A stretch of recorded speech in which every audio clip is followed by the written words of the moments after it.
everybody. Welcome to another episode of PodAskew. Fuck!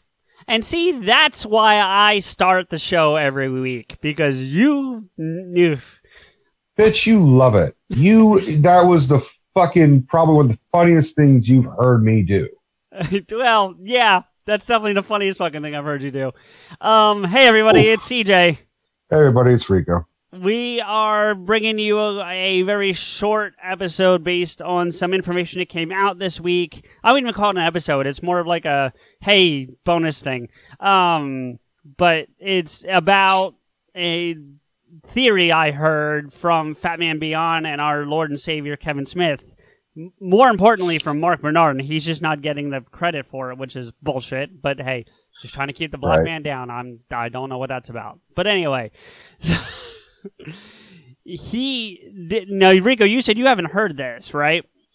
I haven't heard the actual episode, so I may have heard bits and pieces of what, because I saw like they always take everyone else also loves Fat Man Beyond, and they'll take like excerpts of it and write articles about it. So like Kevin Smith has this new theory that blah blah blah blah. And there's also a new one saying like Kevin Smith says that if they made a movie with Batman Beyond with Michael Keaton, it would make $1 million or $1 billion. It's like, I mean, okay. Okay, I saw the episode, and his exact quote was, that would make all the monies, which is just his normal thing for saying it's going to do well, but it doesn't mean it's going to be like a multi-billion-dollar movie. But I do think a Batman Beyond with Michael Keaton would be badass. I'm just saying. I mean, if we're also talking, we also really need to talk about the big Batman news that happened. Yeah, we should talk about that quickly, yeah. But we just don't have, neither of us, our lives are real busy right now, and we're working on something very special for the audience that if you're listening, you've already heard about, but need to spend our time working on that. So that's why we're not getting a full episode right now. Because fucking DJ here likes to fucking spoil the goddamn thing. Whatever. You caught what I called you, right? Yes, I did. I'm just ignoring it. Do you know why? No, I don't think so. Because fucking if our president thinks that it's okay to call someone CJ DJ, then I should be okay to do it too. I think I missed that, but let's. There was a whole fucking dude who's like one of his someone works for him and like his initials are C and J. He's like, he likes to be called DJ or CJ. He told me to call him either one. It's like, no, dude, you just can't fucking read. Well, to be fair, that my name gets fucked up all the time. I've been called so many different combinations of letters. There was a nun that we used to know that called me AZ, and I'd answer to it. So, I mean, shit. What? Yeah, exactly. So, Kevin's theory, Mark's theory. So, Kevin was on the set of Star Wars. And he did sign a non-disclosure agreement and still apparently said too much because apparently JJ sent him an email going, shut the fuck up. But anyway. You must get a lot of if we're being honest. What? Shut the fuck up emails? Shut the fuck up, yeah. But he was talking with some other people who worked on Endgame. They were now working on Star Wars, and they were telling him, they didn't give any spoilers or anything like that, but they did tell him that, or no, they were working on, it was either Endgame or Far From Home, but either way, the point is, apparently, Far From Home picks up immediately at the end of the events of Endgame. So however Endgame ends, Spider-Man Far From Home picks up right there. There's no gap in time. It's literally right there. I believe it. Now, that's confirmed. The theories come in where Endgame might be ending before the events of Infinity War. Because of time travel. Because of time travel, correct. Okay, I could see that. Which is how you get all these characters back for these sequels, like Black Panther 2 and Spider-Man Far From Home and whatever. Right. And we already know Nick Fury's in Spider-Man because it's in the trailer, so I'm not spoiling anything there. I heard a theory that Loki is actually controlling Thanos. I've heard that. Yep, I think we might have even talked about that on here once already. We talked about Loki controlling Bruce Banner. Oh, that's right. Yep, you're right. So all those are theories, but then Mark Bernardin, who honestly, dude, might be my number one get now. As much as I'd love to talk to Kev, I might want to talk to Mark that much more, just because he's just a font of information and ideas. But he threw out the theory that if Endgame is going to take place pre-Infinity War, he wants Far From Home to end on the bus of Infinity War. Like, that's the trip they're coming home from when you see Spider-Man in Infinity War. Oh, that's fucking good. My brain exploded when he said that. That would be amazing. That would be amazing. It would tie it all in together. My only concern is because then obviously they would know what they're doing, but wouldn't that make it a loop? I think it's a loop anyway. If Endgame's ending before Infinity War, it's a loop anyway. So Thanos is just going to consistently fucking wipe out half the universe, and then the Avengers fix it, and then he does it again, and then they do it again, and then see, that's the thing. We don't know how Endgame ends, so if they stop him in Endgame somehow, then it's a loop that doesn't complete. It's almost like, do you know what I'm saying? Well, I've also heard rumors that they're not going to make any more team up movies. Like after Avengers Endgame, it's going to be they'll just be more singular, but they'll still have small teams, but it's not going to be a vast entire roster. Yeah, I think that might be smart because I don't know how you do it. I don't know how you top these. I think it's likely they'll make something like an X-Men movie, and then they'll make a Fantastic Four movie. But it won't be X-Men and Avengers in one movie. It'd be some X-Men characters and some Avengers character. Those will be the team up movies. Yeah, you might see Black Panther pop up in that movie, but it won't be the entire Avengers crew. I hear you. Yeah, and it won't be like Civil War. Right. So anyway, but yeah, when Mark said that, dude, having that end with that bus trip home would be crazy good. I could just imagine Kevin's reaction. It's probably just oh! No, he put his hand on Mark's shoulder as he does frequently. You've seen that. And he just got real quiet, and he shook twice, and he said, "I just came." Yeah, that's what I expected him to do. Yeah. Here's my only way that doesn't work. And I thought about this after I heard the episode, and I want to hear your opinion, and then we'll move on to the other topic we need to talk about, and then we'll fuck off. If they do end it that way, the suit he puts on going to help Tony with the space donut is the blue and red suit, not the black and red suit. So if that bus trip is the trip home from Europe where he does not take the suit with him, how does he get the red and blue suit back? That's the only flaw I see in Mark's theory. Unless, how about this? Yeah. Unless the black suit, it's not a black suit, but it's black and red. It's black and red, but it's not Miles Morales black and red. Not knowing the Miles Morales suit, yes. It's the Tony Stark spoot. Oh, there you go. It's the Tony Stark suit with with the same setup, just a black and red color scheme. That's all it is. But maybe even dark blue. It might even be navy blue. Who knows? But anyway, the point being is how does he go from that to the one we've seen him in Homecoming and the Avengers movie?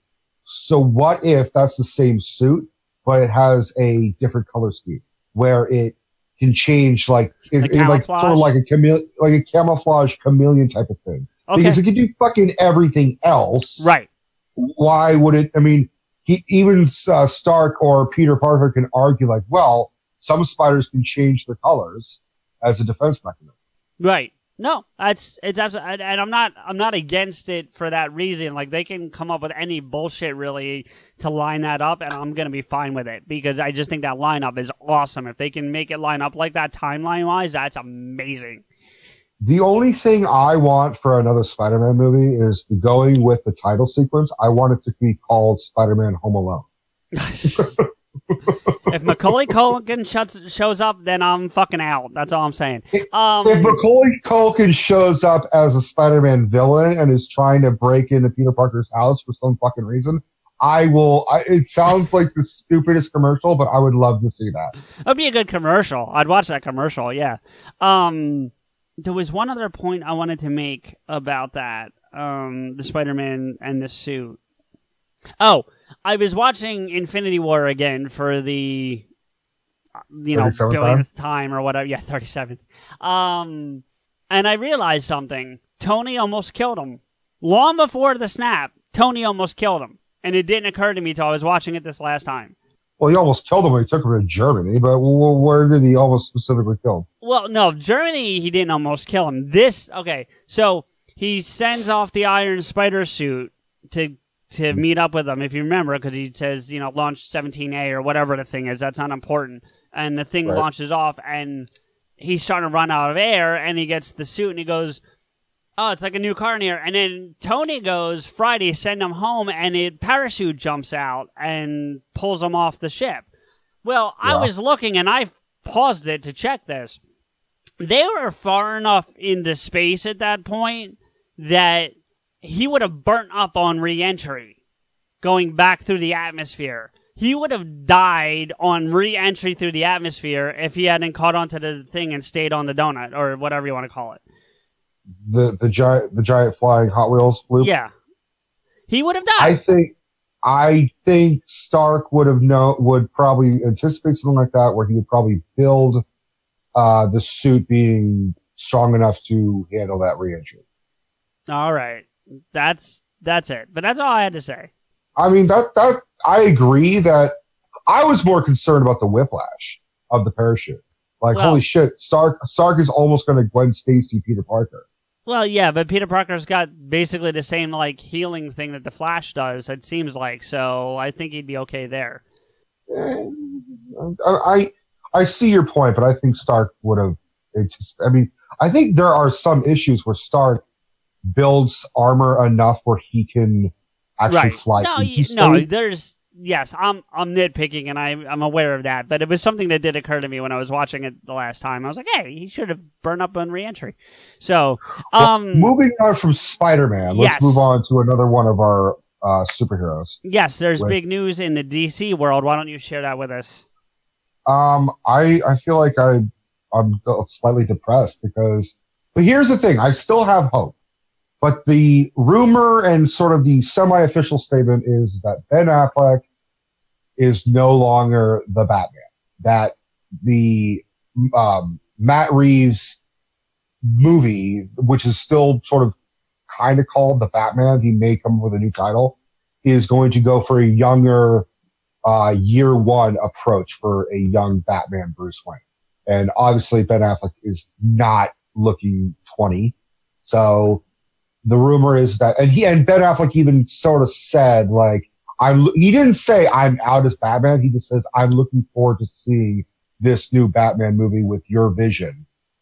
But my hope, because everyone's freaking out that fucking Batfleck is no longer Batman, which I find particularly ironic because when Ben Affleck was first cast for Batman vs. Superman, everyone was talking about, oh, he's going to ruin the fucking movie. Now they're all like, well, he was actually really, really, really, really fucking good.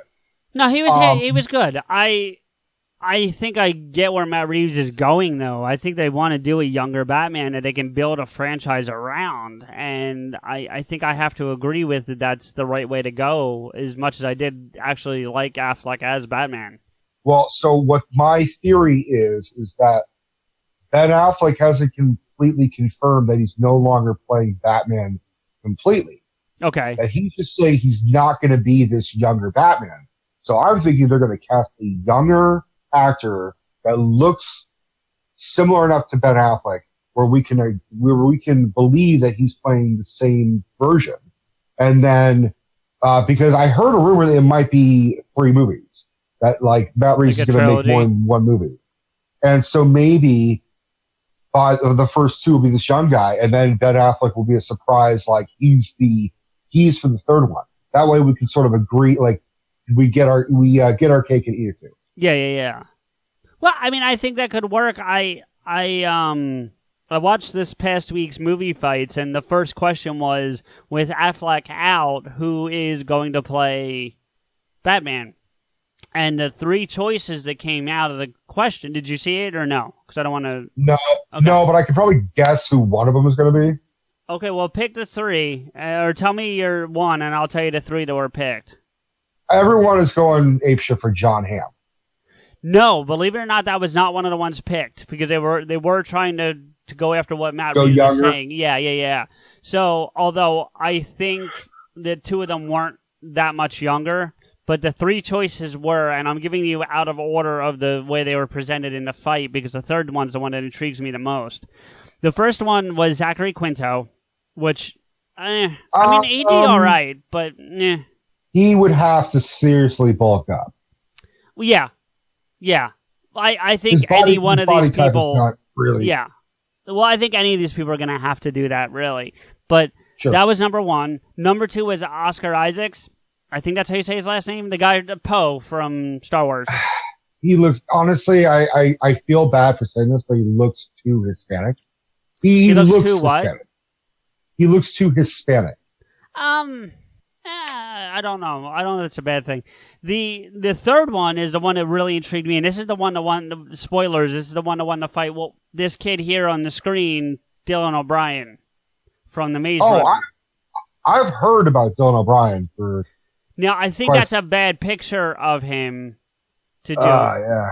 But they had a better picture of him on movie fights. I'll see if I can find a better one myself. But that's the argument. This kid's 28 years old. Zachary Quinto and Oscar Isaacs are 48 and 49 respectively. So I think if you're going younger, that might be the way to go. This is the picture I think they used on movie fights. I could see it. I think he'd have to bulk up a little bit too, like you were talking about, but I think it works. Well, in here, this is from 2011. Yeah. I think. I think he was in a movie recently. He's in Bumblebee, I think. He does the voice of Bumblebee. Oh, is he the voice? Okay, I didn't realize. All right. I haven't seen it. That's what I've heard. But if you look at his filmography, he was in a movie recently that I probably recognize the title. Hold on. Let's see. Well, Bumblebee, of course. Maze Runner: The Death Cure was the most recent movie. Go before that. Teen Wolf, American Assassin. American Assassin. So I saw a trailer for American Assassin, and it really actually, I was kind of intrigued by seeing it. And he looked muscled up, and he looked sort of badass in that. So if you can find a photo of him. I'm trying now, yeah. That's a trailer. Images. There we go. Oh, damn it. Images. Let's see. I'm going to have to cycle through some ones that aren't him, obviously. And look, it's already him with Michael Keaton. Well, that would be your Batman Beyond. That would be a good way to go. Him as I think he fits more as Terry McGinnis than he does as Bruce Wayne. Not saying he can't do Bruce Wayne, but I think he's a better Terry McGinnis. I agree completely. He looks more like a Terry McGinnis. But I could see them trying to retcon and make a Batman Beyond Batman movie. I still think they should. Definitely. See, I could see that. I could see him. I wouldn't be angry if they used him as Bruce Wayne, but if they use him I think I'd be even more excited if they used him as Terry McGinnis. So. All right, so you got Zachary. I think it's Quinto, by the way. I'm trying to remember how I would probably pronounce it Italian because Zachary is Italian, so I'm trying to remember if it's Quinto or Quinto. But either way, I will always look at him as Spock. So same here. I'm gonna have a hard time. I don't even think of him as Silas or whatever the character's name was because he's from Heroes too. Right. But I just don't. I don't see it. And Oscar Isaac's I don't know. I just don't. It's not that I don't like him, but I don't think it works. He also is too old. I mean, that's the irony. It's just he is too old. Well, him and Zachary are both too old. You need to go. Even if this kid, Dylan O'Brien's not the way you want to go in terms of him specifically, the age is right. You know what I mean? You need a Tom Holland. You need someone who looks young enough, but is legally old enough to do all the work. Well, Tom Holland, I think, looks a little too young, but I get your point. Yeah, and I know you're not saying use him, but I think he looks like a high schooler. This guy doesn't look like a high schooler, but he does look like a college student, which is what Batman generally is when he starts his crusade. There was another, I don't remember who the fuck he is, but because everyone's talking about Ben Affleck and Batman on Facebook, and everyone's throwing out their preferences. Yeah. And there was this one guy who pushed this sort of semi-unknown actor who actually looks a lot like a young Ben Affleck, where I'd be like, holy shit, that would work really fucking well. You remember his name? No, that's what I'm trying to say. Is I don't remember his fucking name, but I could try and dig it up on Facebook, see if I can find it, but it'd be pretty damn near impossible. I saw one that threw me out. Like, I mean, I'm still on the fence, but that's only because I've only seen one body of work from this actor, and it's Robert Pattinson. Robert Pattinson. Let me look him up. The guy from fucking Twilight. Yeah, I've never watched those, so. Because everyone usually will say, oh, Twilight was fucking awful, but like even he was like, I fucking hated being in Twilight. I hated it. But I'm an actor. I knew it was going to be huge.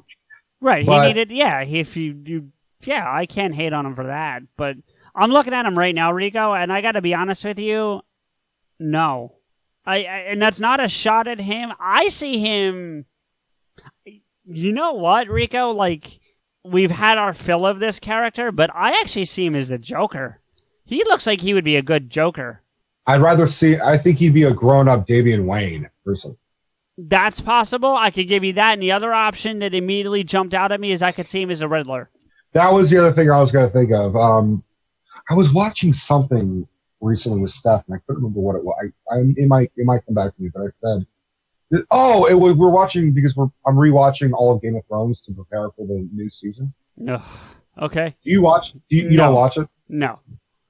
There's this character named Ramsay Snow who's a fucking piece of shit, but the actor who plays him is just delightfully evil.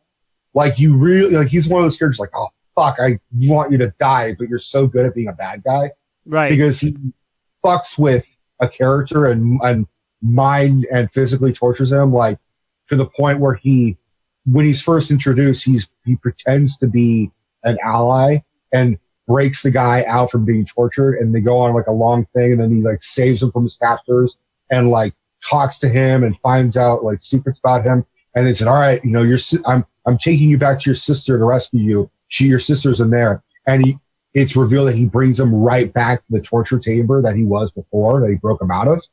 And you realize this guy has been the mastermind the whole fucking time, and you're like, oh my god! And then he literally cuts this guy's fucking cock off. Does he go by Ramsay Bolton too? Does that he becomes Ramsay Bolton? Okay, no, because I'm trying to look him up, and they've got him listed as Ramsay Bolton. That's why I was asking. And he's got a very Welsh name. So I was watching this, and I blurted out, I'm like, this motherfucker could play Joker. But then I'm like, you know what? I could see him as a Scarecrow or a Riddler, because the Joker, as we've said, has been used to the ground, like dug right into the ground. There's not enough fucking Riddlers and Scarecrows. I'd rather see him. I would. The dude's captivating. He's fucking terrifying in a very entertaining way. By the way, quick side note, Deb and I are still watching Gotham, and we're catching up with this season. We're like 2 episodes behind where they're at right now, but I will tell you right now that they're taking the Dark Knight Returns or Rises model, and that they've separated Gotham from the rest of the world. They're not using the nuclear bomb thing, but they've separated Gotham from the rest of the world, and the city's turned into chaos, like flat out fucking chaos. But one of the things they did was Bruce and Selena Kyle went off on this little separate adventure to do something, and they did the fucking mutants from the Dark Knight Returns. I heard about that. I heard the mutants have a role, and Bane, I think. Bane hasn't come up yet, at least where we're at. Yeah, I've heard he's in it, but we haven't seen him yet. But we have seen Harley, and they did Harley well. And then they also Dude, the mutants, the guy even says slice and dice at one point. Like, they flat out. And he's got the jagged teeth and the visor thing across his eyes. Like, they really, I gotta give him credit for that. I was stunned when this thing came on. It's a minor character, and spoilers for those that are watching, he's already dead. So, like, it's not like a major player, but they still at least gave it the homage and the love that it should have. So I think that was awesome. Great. I'm so goddamn far on Gotham. Like, I'm sorry if I ruined it for you, buddy, but I had to bring it up. No. I mean, honestly, like, their promos have ruined it for me. Because, like, I knew fucking, what's his name? Jerome? Yeah. The first Joker.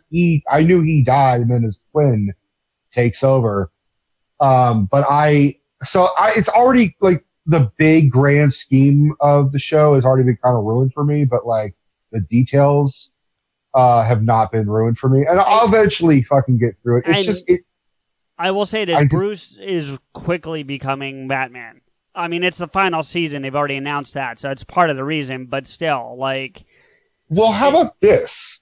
How about they cast that fucking dude? What's his name? David Mazouz or whatever his name is? Mazouz, I think it is. But anyway, yeah. How about they have him, because he's slowly approaching the age. He's got the Batman mythos already behind him. What if this whole fucking time they just tied Gotham into a fucking prequel as the Batman? The problem with that is if you do a lot of research online, he's not very well liked as Batman. Like, a lot of people don't like him. But I would say, just because I've seen photos of the two of them together doing the same sort of smirk, he looks enough like a young Ben Affleck to he could but do it. That's assuming that they're going with my theory, which is Affleck is just taking a step back, but he's still going to be the grown-up Batman. So, real quick, getting back to your other thing, here's the guy from Game of Thrones. I'm going to guess you would say this is Ewan Rion, based on the fact that he's Welsh, but I could be wrong about that. That's him there. He actually was in the Inhumans. He was the main bad guy in the Inhumans. Yeah, and that's another thing. I mean, I didn't see the Inhumans because I heard such awful It's not good. things about it. It's not good. It's serviceable, but it's not good. I think he, just by his appearance and his ability to act like a fucking treacherous piece of shit, he would fit as a DC villain. Yeah, I think you couldn't use him as Batman, but as a villain, I agree. Real quick, you can see this thing on my screen, so I'm going to make it a little bit larger here. This picture of the Inhumans. This is the poster art for the Inhumans show, right? Mm-hmm. Based on that, wouldn't you think Medusa would have a big role in this show? Just based on the picture. Medusa, the woman right there. Oh, okay. Yeah, I would say she's a central character. Yeah, they shave her head in the first episode, first 10 minutes. Why? The theory that Kevin said, and I think I have to agree with him, is they didn't have the money to CGI her hair every episode. I thought it was a wig. Because her hair functions. Like, she can control her hair and make it weapons and stuff. Oh. Well, okay. I mean, then they shouldn't have made it as a fucking show. They should make it as a movie. Yep. If they want to do the Inhumans properly, they should not do it as a show. They should do it as a fucking movie. I have nothing against the cast. No, neither do I. No, the casting was fine, but the concept and the execution was terrible. But I agree, the casting was fine. And they did a great job with what they were given to work with, so I'm not hating on them. But the concept was terrible. All right, well, speaking, we have one more thing to discuss about the DC. Okay, I have one quick thing to add, but it's really quick. So go ahead. What's yours? The teaser for the new fucking Birds of Prey movie. Oh, I didn't see that. All right, well, why don't you put it on, because it's really only like 15, 20 seconds or like 30 seconds long. Okay. Well, then, while I'm looking that up, I will talk about mine, because mine literally will take like 10 seconds. I got the Reign of Superman DC animated, which is basically part 2 of the Doomsday story for Superman from 20 years ago at this point. Very well done. Really, really well done. It came out. Yeah, I think I remember you telling me that was your favorite. Well, no, I hadn't seen it till today. It came out like last week. No, I'm talking about Doomsday. It was my favorite version of the Doomsday story. Yeah, I've seen a couple of versions of it. This is my favorite version of the Doomsday story. Sure. Speaking of trailers, there's supposed to be a ton of possible trailers supposed to be dropping today for the Super Bowl. So, I'm sure. We may finally get the fucking title and teaser for Star Wars 9. We may get another one for Endgame. We may get, those are the ones two I really give a fuck about right now. Yeah. All right. We'll be right back. You gonna do this? I gotta be honest with you, man. Yeah, that was my reaction. I was kind of like, this is, first off, Harley Quinn looks fucking stupid. Well, here's the thing. Did you see the full title of the movie, by the way? It's not just Birds of Prey. Yeah, it's also the Emancipation of One Harley Quinn. Is that what it is? The fabulous Emancipation of One Harley Quinn. Is it fabulous or it's fantabulous? Oh, Jesus. Look. It's a 30-second clip, 20-second clip, something like that. I'm going to reserve judgment till we get a full trailer. Because I'm looking... Here's why. I have a reason for saying that, and I think you might agree with me on this. I'm looking at all the other people in this movie and the characters they're playing, and I'm intrigued. Because I'm intrigued about Mary Elizabeth Winstead as Huntress.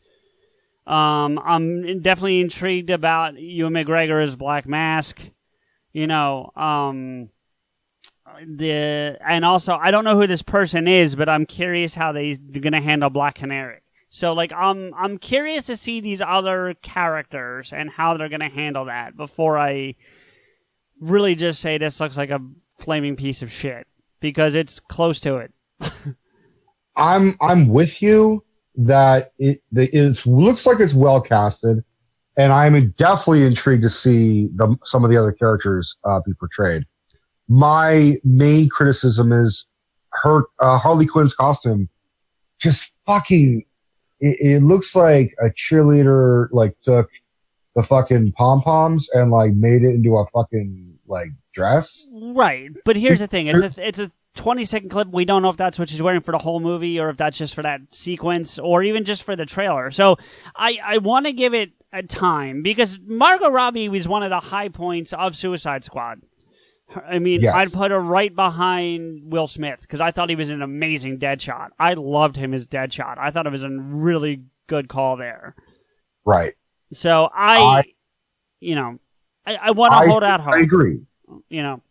I just, one of my other things is that I really kind of was thrown off by seeing Ewan McGregor playing a character who's known for having a fucking black mask without seeing the black mask. That would have been, I think, a real selling point for me, is if they showed the black mask, but having a 1-second shot of Ewan McGregor in a suit looking good, but that's okay. Well, my point is, anybody who's watching the trailer who doesn't know what the movie's about is not going to really know what the fuck is going on. Well, and that's the thing. This is a teaser trailer. Let's see when the first full trailer drops, and then if it's just as bad, I'm with you. I'm giving him a chance to give me a good trailer first. You know what I'm saying? Right. Because trailers are weird like that, and I think sometimes they're a little misleading, but they can be better movies. So we'll have to see. Just the last thing to tie this all together is, because Black Canary shows up in this, I gotta tell you, man, I'm liking what they're doing with the Arrowverse, the Berlantiverse, whatever you want to call it, but the DC TV shows on the CW they're really interesting. I gotta say, I'm still behind on that shit, man. I mean, I've been watching nothing but basically Game of Thrones. I won't spoil anything for you, but I will tell you, without telling you anything that's actually happening, it feels like they're wrapping Arrow up. I feel like Arrow is coming to its end. But that doesn't mean that there's not, because, and we've talked about this briefly, they're doing Crisis on Infinite Earths for next year's crossover. Right. So he's at least going to be there, I would think. But that may be, my immediate gut reaction is that will be the end of the current Arrow. The show might go on, but it won't be Stephen Amell as Oliver Queen. That's just my gut. My instincts, just based on the fact that I haven't seen a whole lot of the recent shit, apart from the Elseworlds crossover, Yeah. is I think they're setting up to end Arrow so that Batwoman We'll take can have her the time spot. will take the time slot, but also be do they need 2 shows of dark vigilante characters? You know what I mean? Like, I think that's why they're setting up Batwoman. They're setting it up for Arrow to continue the way it's going right now. It just probably wouldn't be Stephen Amell. Mm-hmm. You know what I mean? So who it would be, I don't know. I have some speculation, but I don't have anything I can say definitively, and without ruining anything for you. So we'll leave it at that. But anyway. I remembered one more fucking thing about Batman casting, and this is one I'm like, fuck no, do not do this. What's that? One of the rumors is that Kit Harington, who is on Game of Thrones, who plays Jon Snow, because Game of Thrones is wrapping up. Like, this upcoming season is going to be the final season. Yep. A lot of them are going to have some fucking free schedules now. He has been rumored to be Batman and Bruce Wayne. And they've tried going to him before for, like, a possible Batman role or a young James Bond a couple times. If he cuts his hair, I could see that. Dude, honestly, you need to watch a little bit of Game of Thrones because his character is very interesting, but he does the same for me personally, anybody who loves his acting, all power to you, but I think he is a very one-dimensional actor, and I don't want 80 Batman to be one-dimensional. I want them to be multi-layered and show emotion and rage. I agree. You need that. You need that in a Bruce Wayne. He does this fucking stupid puppy like he does this look where he looks like a puppy that's been like yelled at for peeing on the floor. Is that it? Like, sort of, yeah. It's similar. Yeah. Although right there he looks like Chloe Grace Moretz. He just has this kind of like scrunched up his brow gets all wrinkled up, and he looks like he's just gazing into the fucking sun, and he looks like he's a puppy. He doesn't look like someone that would put the fear into the criminals of Gotham. You know what I mean? I don't know. These pictures I'm looking at look pretty solid. But anyway, I think we've beat these comic books to death today. So yeah, I'm trying to think if there's anything else that came out. No, as far as I know, we covered Bird of Prey, we covered Batman, we covered that theory on Spider-Man and the Marvel Universe. Man, I gotta tell you, we're a month and some change away from Captain Marvel and 2 months away from Endgame. Like I've heard the rumors are is the cat that's featured in the trailer steals the fucking show, dude. The what? There's a cat in the trailer. There's a cat featured in the movie. Okay. Of Captain Marvel, and then it shows in the trailer where like Nick Fury's like, "Aren't you the cutest little, cutest thing ever?" And I've heard from like early fan reactions that the cat is the fucking like steals the whole goddamn movie. That's funny. They do. You know how they'll do character posters? Yeah, they're doing one for the cat. They did one for the cat. I'm like, I want that fucking poster. It looks so fucking funny. Like I'll Marvel. I'll tell you right now, dude. I'm not looking forward to this movie. I'm only looking forward to it for the simple fact that it's the connection between the two Avengers. That's really the only thing that's got me excited about this movie. There's nothing about it that intrigues me. All I've heard is that it's one of the best Marvel movies ever. But to be fair, a lot of the fan reactions have always said, this is the best Marvel movie ever. And then like, I don't think they would. Yeah. But I have really high hopes. I have really good expectations. One quick thing that I want to address that I had meant to talk about on a previous episode and we just didn't get to it. And it's Coulson. I want Coulson to show up in Endgame. I think he needs to. But the thing that's got me concerned is I've already seen trailers for this season of S.H.I.E.L.D. and they definitively say Coulson's dead. So... Coulson died, S.H.I.E.L.D.?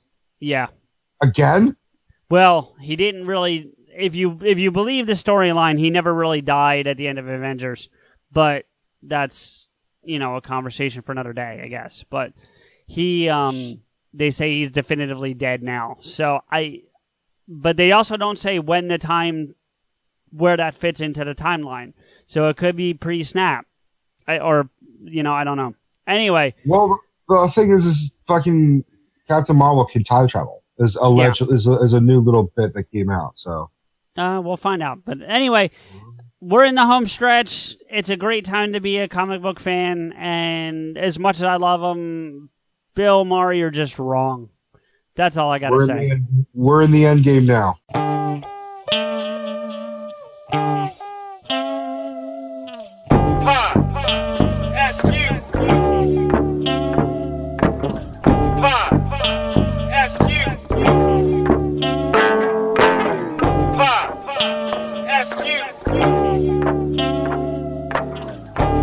PodAskew.